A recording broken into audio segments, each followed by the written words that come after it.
沉下来，听听内心的声音的电子书。你也有这种时候吗？明明在努力，却总觉得心里很累；明明笑着，却好像没人真正懂你。这本小小的电子书不讲大道理，只想给你一些温柔的语句，陪你一起安静地走一段路。愿你沉下来，听听内心的声音，然后带着新的力量慢慢往前走。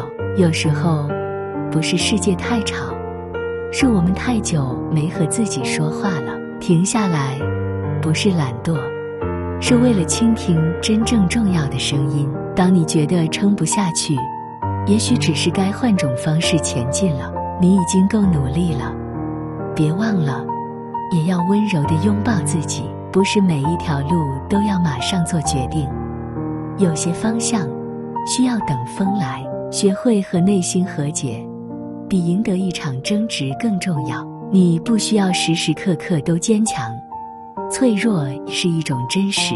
有些眼泪不是软弱，是释放；有些沉默是一种力量。放下不是放弃，是给心一个重新开始的机会。人生不是赛跑，而是一段旅程，慢一点也很美。谢谢你读完这本小书。如果你正在低谷，愿这些话成为你一点点的光。